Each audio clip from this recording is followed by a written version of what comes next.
Ladies and gentlemen, science has been hijacked.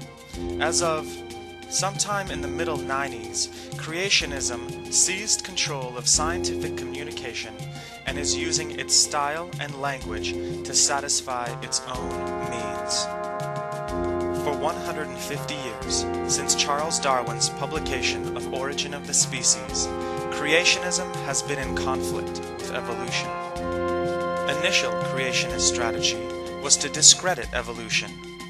It was an outright blasphemy and affront to God, and that used to be good enough reason for most people to oppose it. Even Charles Darwin was concerned that his findings would affect his relationship with God.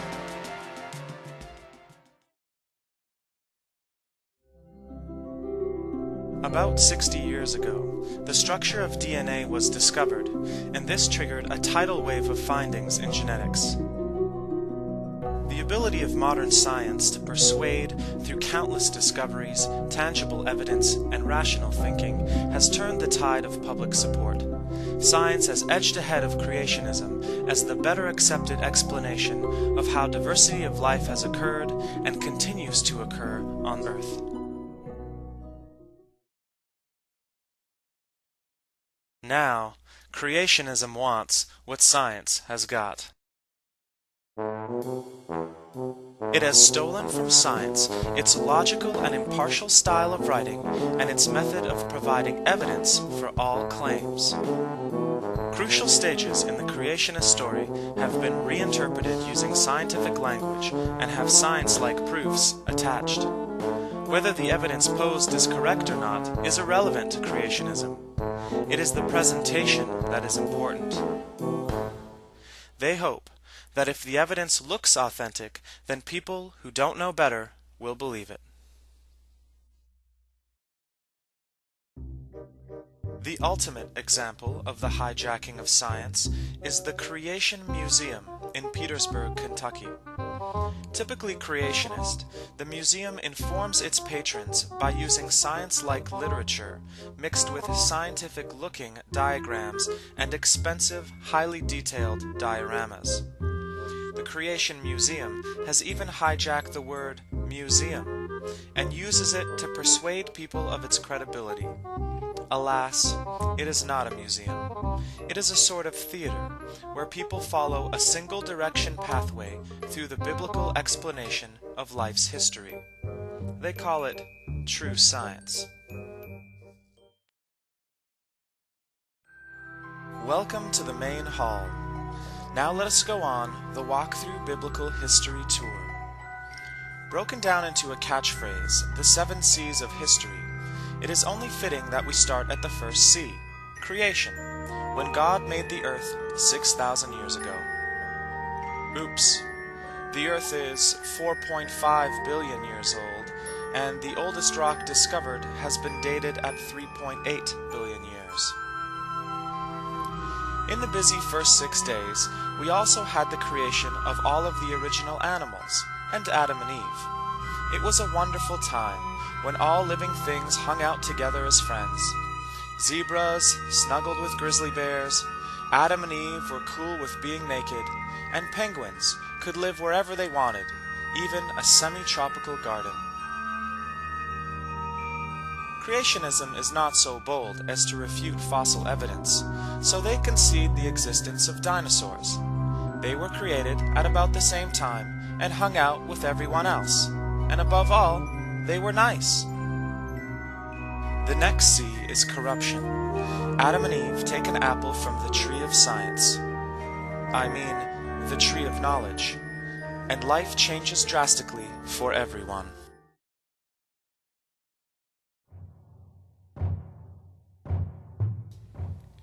Catastrophe. Noah and the flood. Enjoy a mock-up of the ark's build. Enthrall at its airy chambers and expansive top deck. What Noah pulled off was fantastic, no doubt about it. But even more miraculous was how the animals that survived rapidly repopulated the earth, and how they speedily evolved into the myriad species that we have now, all the while avoiding the complications of inbreeding. Leave it to creationism to create an elegant, pseudo-scientific explanation. God jam-packed the DNA of all creatures with so many traits that they could evolve into different species in cosmic fast-forward and repopulate the Earth. Here's a diagram of evolutionary trees. The scientific one on the left and the creationist one is on the right. Can you spot the area in the diagram where Noah's Ark occurred? There you go. Looks like a scientific diagram. It's just too bad that it does not take into account the massive amount of time it takes for mutations to occur and spread throughout a population in order to create a new species. Once Noah's Ark was safely docked, a quick repopulation of humans occurred. Alas, society proved again to have not learned its lesson. So God thrust upon the world the fourth C, confusion. He imbued humans with languages. For those studying the evolution of language, the mystery's been solved, and you're free to pursue the Wall Street job you've coveted.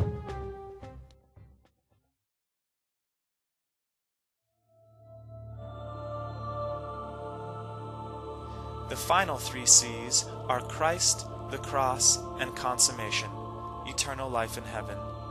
With these three C's, creationism gets back to basics, and that is faith. Warm, cozy faith.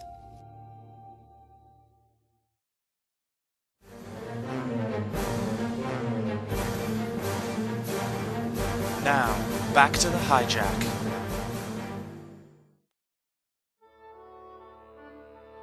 Science is concerned with creationism's illegitimate use of science language because it muddies the debate, especially as it happens in young and/or inexperienced minds. The current debate is not about respecting an ethereal creator, but rather about verification. Scientific method, in its characteristically systematic way, can go through creationist claims and disprove them if they're counterfeit. My question is, why combine science and religion in the first place? Understandably, science challenges our old way of thinking. Science even challenges itself when it struggles to fit new discoveries in an organized body of knowledge. In a world informed by science, there is ample space for spirituality because the two are completely different. By trying to combine faith and science, things get downright incomprehensible. One can bask in the light of spirituality and in separate moments revel in the mysteries that science illuminates.